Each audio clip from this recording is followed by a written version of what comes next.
पुत्र सुखदेव जी को सुनाए। सुखदेव जी को जब ये कथा सुना रहे थे तो सुखदेव जी के साथ में यही उनके शिष्य श्री सूत जी महाराज थे, इसलिए उन्होंने ये कथा सुनी। सूत जी महाराज यही कथा सौनकादिक ऋषियों को तीर्थराज प्रयाग में सुना रहे हैं। कौन सुना रहा है? सूत जी महाराज सौनकादिक ऋषियों को। और भगवान के गढ़, भगवान के सवारी कौन है? नंदीश्वर जी महाराज, वृषभ देवता। नंदी महाराज ये कथा सुना रहे हैं। सनकादिक महाराज, सौनकादिक और सनकादिक में थोड़ा अंतर है, एक ही ना समझेगा। सनकादिक हैं ब्रह्मा जी के मानस पुत्र। सनकादिक में 4 लोग हैं, सनक, सनंदन, सनातन, सनत कुमार। ये हमेशा कुमार कहलाते हैं। कुमार खंड में इनकी व्याख्या शिव महापुराण में है। सनकादिक में 4 लोग हैं, चारों भाई एक मुखमंडल के हैं, एक हाइट के हैं, 1 वर्ष के हैं। कितने वर्ष के? एक ही समयांतर के हैं। 5 वर्ष के बालक हमेशा रहते हैं। ये कथा सुनाए हैं नारद जी, नंदीश्वर जी महाराज सनकादिक को कनखल हरिद्वार में, जहां से गोमुखी गंगा का आगमन होता है। और यही कथा गंधर्वराज तुमरु चंचुला देवी के पति बिंदुक का उद्धार करने के लिए विंध्य पर्वत पर आपके विंध्याचल में कथा सुनाए हैं। और यही कथा मैं आपको 7वें दिवस के लिए यहाँ पर सुना रहा हूँ। बोले नारायण भगवान की जय हो। वही नंदीश्वर जी महाराज सनत कुमार को कहते हैं कि हे सनत कुमार, सुनो कि किस प्रकार से भगवान शिव ने त्रिपुरासुर का वध किया। त्रिपुरासुर, त्रिपुरासुर एक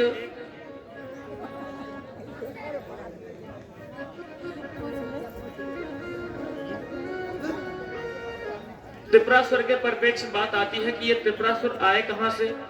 तो कहा गया है कि जो तारकासुर था, तारकासुर, उसके पुत्र हैं कौन? त्रिपुरासुर। त्रिपुरासुर एक गांव का नाम आप मान लीजिए, शहर का नाम मान लीजिए, कस्बे का नाम मान लीजिए। त्रिपुरासुर माने कि त्रिपुर एक पुर है, गांव, एक शहर है, एक कस्बा है, उसी में 3 असुर रहते हैं। उनका नाम अलग अलग है, समय आने पर बताऊंगा। ये त्रिपुरासुर में रहने वाले असुर, भयंकर राक्षस, दैत्य, ये क्यों आखिर भगवान से, भगवान भोलेनाथ से द्वेष करने लगे? तो नंदीश्वर भगवान कहते हैं सनत कुमारों, वेदव्यास जी महाराज कहते हैं हे पुत्र सूत जी, और नारायण कहते हैं ब्रह्मा जी से, भगवान शिव कहते हैं मां पार्वती से कि देवी ध्यान से सुनो। मैं आपसे कहता हूं कि हे बंधुओं माताओं, आप लोग ध्यान से सुने।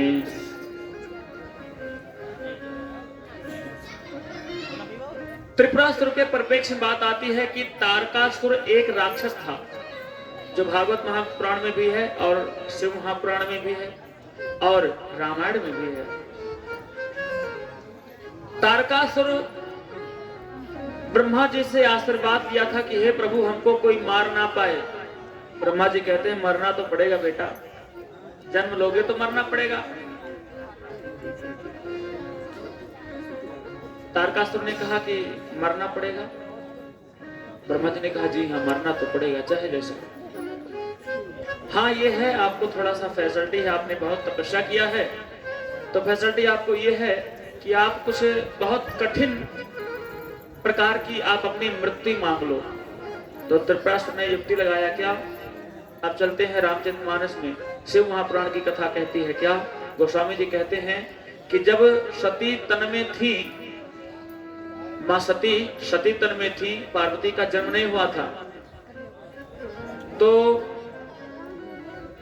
और उसके बाद में दक्ष प्रजापति अपने पिता के यज्ञ में हवन कुंड में जो अपना शरीर वो त्याग दी थी, अपने चरणों के अंगूठे से, दाएं भाग के अंगूठे से अग्नि को प्रज्वलित करके शरीर को भस्म कर दिया। तब से शिव जी को वैराग्य हो गया। वैराग कैसा हो गया? जब ते सती जाई तनु त्यागा, जब ते सती जाई तनु त्यागा, जब ते सती जाए तनु त्यागा, जब ते सती जाए तनु त्यागा, तब ते शिव मन भयउ विरागा, तब ते शिव मन भयउ विरागा, तब ते शिव मन भयउ विरागा, तब ते शिव मन भयउ विरागा। विश्वनाथ मम नाथ पुरारी,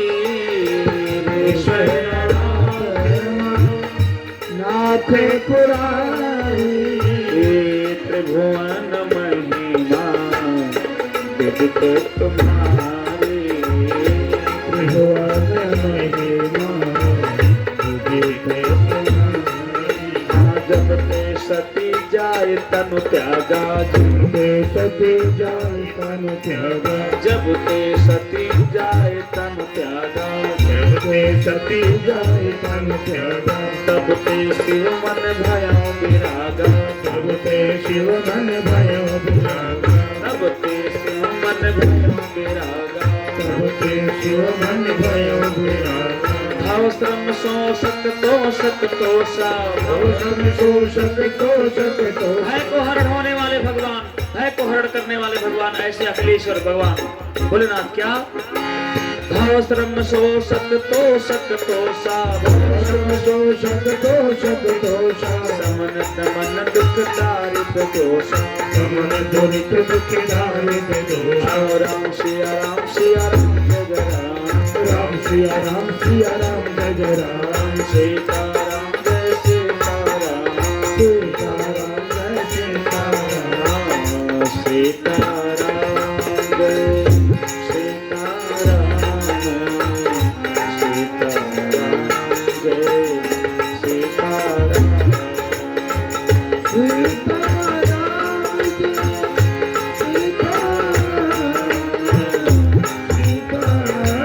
सीता बोले नारायण भगवान की। जब ते सती जाए तन त्यागा, तब ते शिव मन भयउ विरागा। भगवान भोलेनाथ को वैराग्य हो गया कि सती शरीर में भी मेरा उनसे संबंध छूट गया, अब क्या करूं मैं।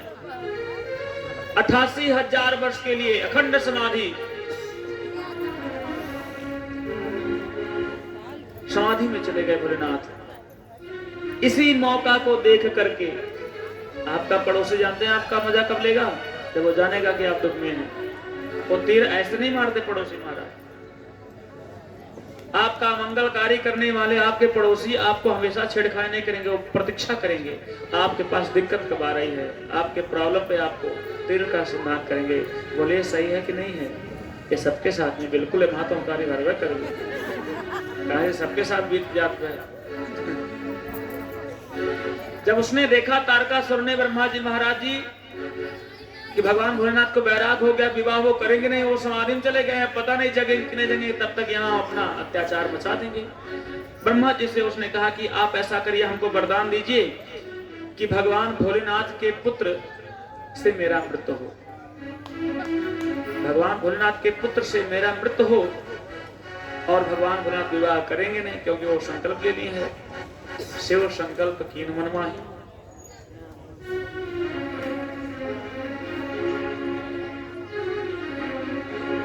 तथास्तु कह दिए ब्रह्मा जी महाराज। तथास्तु कहने के बाद तारकासुर आता है, खूब दे देवतन गारी पचारी, देवताओं को, ब्राह्मणों को, संत महात्माओं को, यज्ञ मंडप को उजाड़ देता है, सबको गालियां देता है, खूब अत्याचार, जाके इंद्रासन छीन लिया।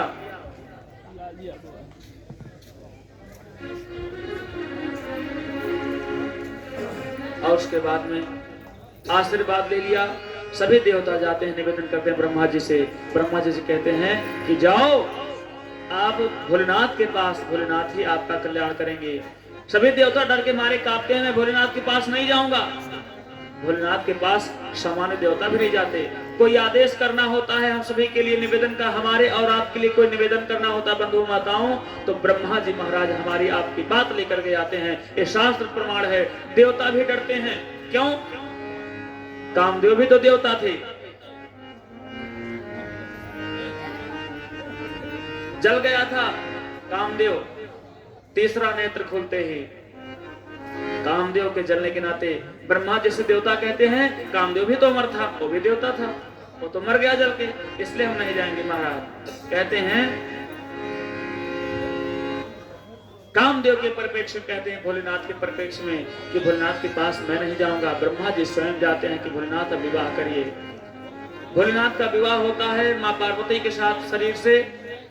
तही कारण हिमगृह गृह जाई, जन्मी पार्वती तन पाई। माँ पार्वती से भोलेनाथ का विवाह जब होता है तब समय आने पर 1000 वर्ष के बाद अपना लौकिक विहार करने के बाद भोलेनाथ राजा हिमाचल के यहाँ बारात लेकर के जाते हैं। विवाह होने के तदोपरांत जप करके समय आने पर माँ पार्वती के कोख से श्री कार्तिक भगवान का आगमन होता है और कार्तिक ही तारकासुर को मारते हैं।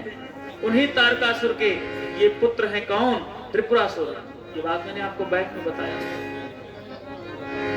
तारकासुर द्वेष करते हैं कि देवताओं को मैं खूब मारूंगा, ब्राह्मणों को खूब मारूंगा, संत महात्माओं को। क्यों? बोले हमारे पिताजी को कार्तिक से मरवाए थे, इसलिए वो त्रिपुरासुर का वध भोलेनाथ अब करेंगे। क्यों? खूब अत्याचार कर रहे हैं त्रिपुरासुर। कहते हैं हे एवमस्तपुरा पृष्ठो व्यासेन ऋषि सप्तमः सनत कुमारं प्रोवाच तदे कथयाम्यहम् अवधयं च सर्वेषां सर्वभूतेषु देहिनः। सभी देवताओं का देह जलने लगा महाराज त्रिपुरासुर के अत्याचार से। त्रिपुरासुर में एक त्रिपुरासुर मैंने आपको बताया, वो पुर जो है त्रिपुर नाम का असुर है। उसमें 3 असुर रहते हैं जिनका नाम है ताराक्ष। तारकासुर जो मारा गया है उसके बड़े पुत्र का नाम है ताराक्ष और उससे छोटे बेटे का नाम है कमलाक्ष और उससे छोटे सबसे छोटे बेटे का नाम है विद्युन्माली। तीनों लोग एक साथ में तपस्या करके ब्रह्मा जी को प्रकट करते हैं। ब्रह्मा जी कहते हैं वरदान मांगो। जितने राक्षस हैं सब यही कामना करते हैं, हम का हों के मरहि न मारे। राक्षसों का केवल एक ही आशीर्वाद है, वो यही वरदान मांगते हैं। क्या? हे ब्रह्मा जी हम मरे ना और सबको मारे। ब्रह्मा जी अपने पिता के समेत स्वरूप में वो वरदान मांगते हैं, हम मरे ना। ब्रह्मा जी कहते हैं मरना तो पड़ेगा, अपने मृत्यु का कोई दूसरा उपचार आप स्वयं बताओ कि जिससे आप जल्दी ना मरो। वो कहते हैं कि ऐसा करिए, किसी ब्रह्मांड में एक के ऊपर एक 3 महल, एक पुर बन जाए, गांव बन जाए, नगर बन जाए और उसी में हम तीनों भाई रहेंगे। हम लोग उसमें रहें, सारे विश्व को देखें, अपने मकान को देखें, लेकिन पूरे ब्रह्मांड वालों को, देवताओं को भी मेरा मकान, मेरा आवास, मेरा गांव ना दिखे। उसको कहते हैं त्रिपुरासुर। तीनों असुर उस त्रिपुर में रहने लगे और उन्होंने वरदान मांगा कि हमारे घर में किसी का बाण, किसी का त्रिशूल, किसी का अस्त्र शस्त्र, कोई भी वेद विद्या कोई वेधन ना कर पाए, उसको नष्ट ना कर पाए। इसलिए उसने तीनों पुरों के लिए अलग अलग रूप से अपने सुरक्षा के लिए मकान आवास मांगा। जो बड़ा पुत्र है ताराक्ष, वो सोने का पुर अपना द्वार बनवाया, वो सोने में रहेगा और कमलाक्ष चांदी में रह रहा है और विद्युन्माली लोहे में रह रहा है।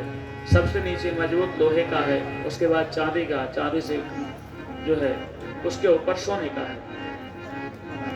वो सबको देख रहे हैं, देवताओं को मारते हैं, अपने फिर उसमें घुस जाते हैं और उसमें उस त्रिपुर में उन असुरों को कोई मार भी नहीं पाएगा, कोई नहीं।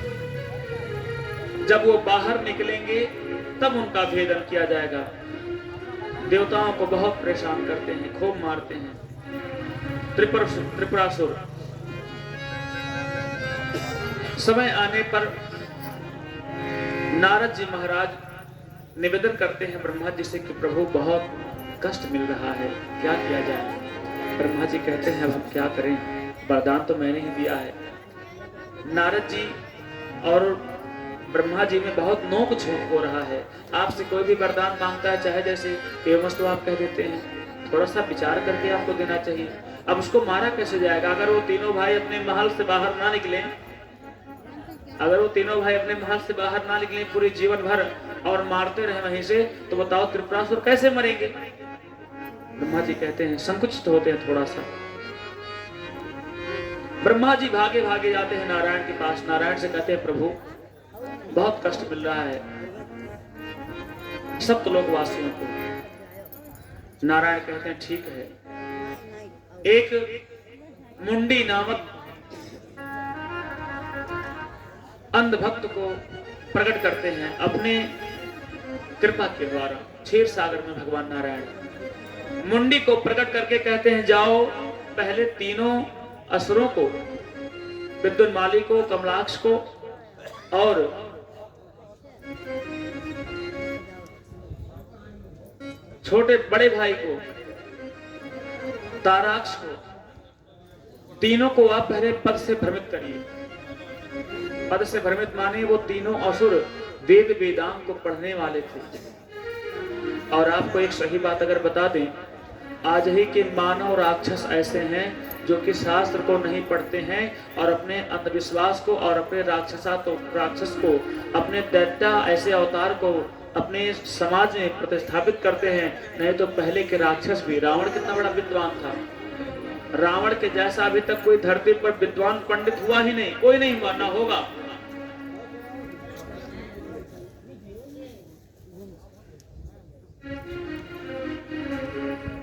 विधायक जी आज कहीं जाना तो नहीं है?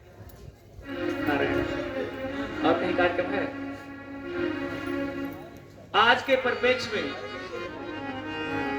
जितने भी अंधविश्वासी हैं, हमारे विधायक जी हैं, आपसे मेरा दर्शन बहुत बार कार्यक्रम में हुआ है। बेचारे जहां जहां रहते हैं, और हमारे जो अच्छा है उसको कहा जाएगा, जो बुरा, अगर आप ही ऐसे होते तो आपको भी ऐसा कहते, क्या करते भाई, बहुत ज्यादा हमको जेल में बंद करा देते, विधायक मंत्री हैं और क्या करते। बाबा जी हैं यहाँ अपना खा रहे हैं आटा चावल, जेलियों में खाते, क्या करते? क्यों विधायक जी? विधायक भाई पद पे हैं, बहुत ज्यादा करते तो हमको जेल में भेजा देते, लेकिन अगर आप ऐसा करते तो आपको भी कहते। विधायक जी एक नहीं, हमारे कार्यक्रम में अनेका जगह आप हैं, लेकिन आज यही के वर्तमान विधायक हैं, उनको मंच से कहना पड़ रहा है। मेरा कोई वीडियो बना के उनको दिखा देता तो और अच्छा हो जाता। बहुत कार्यक्रम में आज तक राजा साहब आए नहीं है। अब बताओ क्या करें? उनके 101 रुपए के लिए, उनके 1,01,000 रुपए के लिए 1,000 कोई भूखा है क्या कि उनके दम पे यहाँ कार्यक्रम हो रहा है? लेकिन एक विधायक जी का, आपका भगवान की भक्ति है, प्रभु की कृपा आपके ऊपर बरसती रहे। आपका पूर्व विधायक थे, भगवान आपको सांसद मंत्री बना दे, वर्तमान विधायक हो जाएं। आपका आगमन हुआ है, आपको हृदय तल से आभार, बहुत बहुत मंगल कामना आपके लिए। आप हमको इशारा करिएगा या परमात्मा भैया से, हमारा प्रश्न चलता रहेगा, आप बताएंगे, तुरंत आपका स्वागत करके मंच पे आपको बुला लेंगे।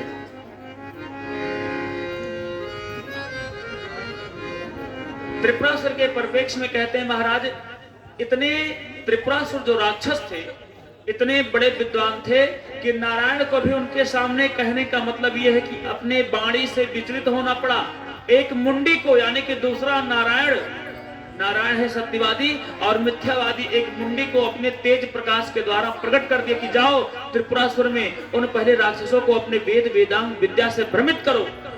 हमारे अंदर ज्ञान का प्रकाश ज्योतिर्मय तब उद्गम होगा जब हम शास्त्र का अध्ययन करेंगे। तब शास्त्र का खूब अध्ययन करते थे त्रिपुरासुर, अकासुर, बकासुर, सट्टासुर, रावण, सब लोग। अरे विभीषण कुंड, उसमें कौन सा रावण संहिता में दर्शन आता है कि विभीषण जी तो रावण को समझाए हैं, कुंभकर्ण विभीषण जी समझा करके तो रावण का साथ छोड़ दिए, और वो भी, लेकिन कुंभकर्ण खूब लड़ा है राम जी के प्रति, राम जी के पक्ष से अपने भाई रावण से खूब लड़ा है, जोड़ का तोड़।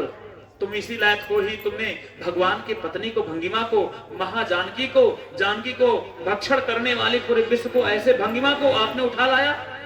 आप यही न्याय कर रहे हैं? आप राजा हैं। जब रावण ये बात कहा है कि ये भाई का भाषा नहीं है, आज आपका भाई संकट में है तो भाई का साथ देना उचित है। इस नीति पर तब जाकर के कुंभकर्ण अपने प्राण को न्यौछावर कर दिया है। राम सूरत मिस्त्री बाबू की तरफ से 101 रुपए का दक्षिणा अर्पित हुआ है। ऐसे मिस्त्री साहब को भगवान के कर कमल को आगे बढ़ाएं और कारीगरी आ जाए। बहुत बहुत मंगल कामनाएं। बोले नारायण भगवान जय हो।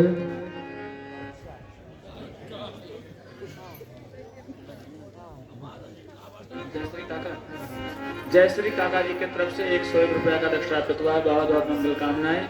आपको जय श्री आप हैं, श्री भी आपके पास रहे, माँ लक्ष्मी भी रहे और आपका जय भी होता रहे। बोले नारायण भगवान जय हो। खूब लड़ा है कुंभकर्ण नीति का प्रवचन तो वही दिया अपने भाई को, लेकिन क्या करे राक्षस कुल कुलांगर खानदान के नाते। उसी प्रकार से ये त्रिपुरासुर के जो असुर हैं खूब बड़े विद्वान हैं। नारायण भी अपने मुंडी को वापस लाते हैं। मुंडी आता है त्रिपुरासुर में अपना ढोंग फैलाता है कि इनको वेद से वंचित करें, पूजा पाठ से भ्रमित कर दें, इनके हवन कुंड में गलत विधि से इनको भ्रमित कर दें। लेकिन वो सब इतने विद्वान हैं, क्या कर पाओगे आप? विद्वता के सामने अपनी विद्वता नहीं दिखानी चाहिए महाराज। उनको पता था कि नहीं जानते हैं। मुंडी जो गलत काम करता है और राक्षस तीनों बताते हैं देखो मुंडी ऐसा नहीं ऐसे करना है। वो खुद घुटना टेक के भागा है नारायण के पास। नारायण ने तब भेजा है नारद जी को। नारद जी के सामने कहते हैं, मुंडी कहता है कि मैं दूसरा विद्वता पढ़ के आया हूं और दूसरा वेद प्रकट किया गया, दूसरा मिथ्यारंभ करने के लिए श्लोक बनाया गया, दूसरा वेद अध्ययन कराया गया उसको और नारद जी को उनका शिष्य बनाया गया। नारद जी अपने मुंडी और नारद जी को साथ में भेजते हैं कि जाओ त्रिपुरासुर में ये पंडित विद्वान बन के टहलेगा मुंडी, और नारद जी इनको पकड़ करके आप इनसे दीक्षा और शिक्षा ले लेना।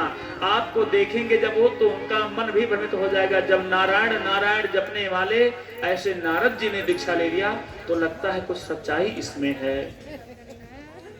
नारद जी आते हैं वहां पर और उस मुंडी के द्वारा नमस्ते पार्वती नाथ परमात्मने महेश्वर अंबिका पते तुभ्यं नमः सर्वशास्त्र धारक है। सर्व शास्त्र धारक है। सभी शास्त्रों को मुंडी और नारद जी ने रख दिया जैसे जैसे मुंडी ने बताया। नमस्ते रुद्र रूपाय, भगवान रुद्र शिव को धारण करके अपने हृदय में कहते हैं, भोलेनाथ आप तो लीला जान रहे हैं ना, आपके अमोघ अस्त्र इस त्रिपुरासुर के ऊपर वेधन नहीं कर पाएगा, इसलिए आपसे आग्रह है कि इसमें मेरा मदद करें, हेल्प करें। त्रिपुरासुर को भेदने के लिए भगवान भोलेनाथ का जो त्रिशूल था अमोघ था। अमोघ माने वो खाली नहीं आएगा। अरे जिम अमोघ रघुपति करबाना ये ही भांति चलो हनुमान जिन अमोघ रघुपति करबाना। बोले सिया रामचंद्र की जय हो। सिया राम जी के तरफ से। वाह वाह, क्या नाम है आपका, बहुत बहुत अच्छा। ताली बजाइए इनके नाम के लिए।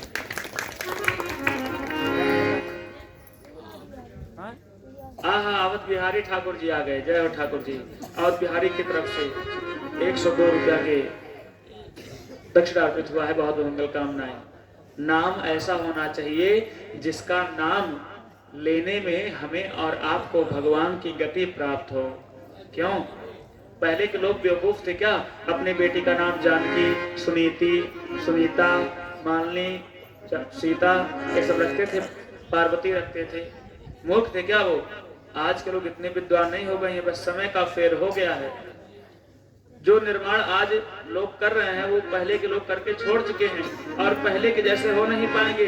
रावण पुष्पक विमान से उड़ता था बिना पेट्रोल डीजल का, मन से तेज गति थी। बनाओ कोई ऐसा साधन, सौर ऊर्जा बनाओगे तो भगवान सूर्य का वो प्रकाश आप छेड़ करोगे तब चला पाओगे। फ्लाइट उड़ाओगे तो पेट्रोल डीजल लगेगा, गाड़ी चलाओगे उसमें लगेगा ईंधन। ऐसा कोई अस्त्र नहीं है महाराज।